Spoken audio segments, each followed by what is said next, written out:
It's a topic Terence Healy is passionate about. A barrister for 33 years and police officer before that for 17, he says the alcohol and drug-fuelled aggression and fighting must stop. I think that education must start in the home about violence.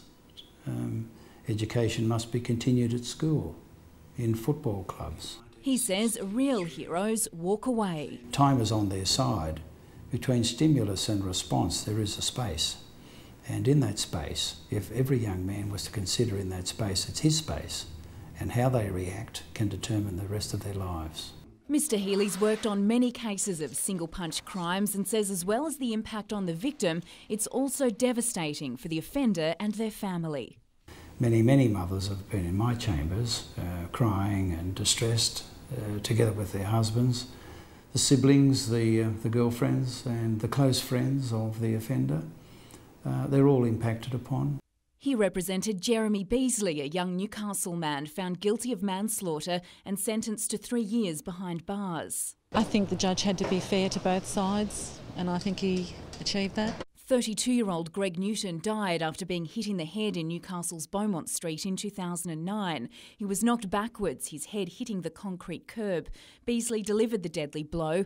Greg's family believed the sentence wouldn't act as a deterrent to others. A stiffer sentence might make others that are inclined to violence around our streets more aware of the ramifications of their actions. It's a reaction echoed outside court by victims' families time and again. Tom Biviano and his family found it very difficult coming to terms with a 14-month jail term handed to Bo Lawton, the man who punched Tom, leaving him in a wheelchair for the rest of his life. You tell me the justice system, did they give me justice today? No, they didn't. What a joke! They didn't give my son justice. What a joke! It was handed down on September 24th this year, and given time already served before his sentencing, Bo Lawton will be eligible for parole in April. It's not enough at all. Not enough at all.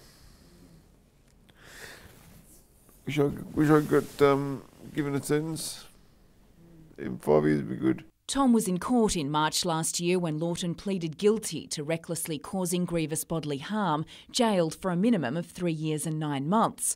But following a change to the legal definition of recklessness, Lawton later pleaded guilty to a less serious charge of assault occasioning actual bodily harm, and his sentence was reduced. The maximum penalty for that crime is 5 years prison. He got 14 months. What Tom's thinking is, look at what's happened to me, how can it be so trivial?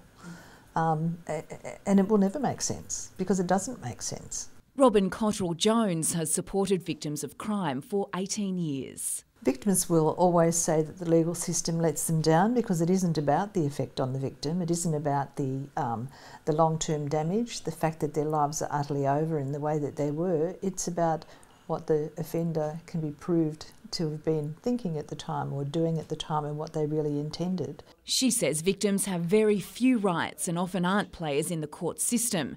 Robin says community and political action is needed to change that.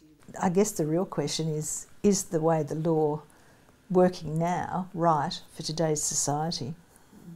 And what do you think? No, I don't think it is. Mr Healy disagrees. We do in New South Wales a very good job.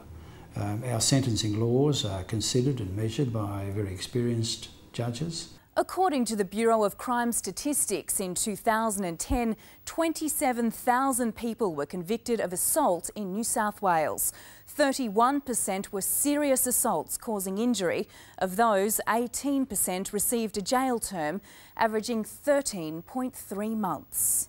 Victims, police, lawyers and trauma experts all agree education for young people is paramount, teaching them about the real-life consequences of violence and that one moment of madness which Tom and his family live with every day. One punch can change so much. Think before you do it. Jane Goldsmith, NBN News.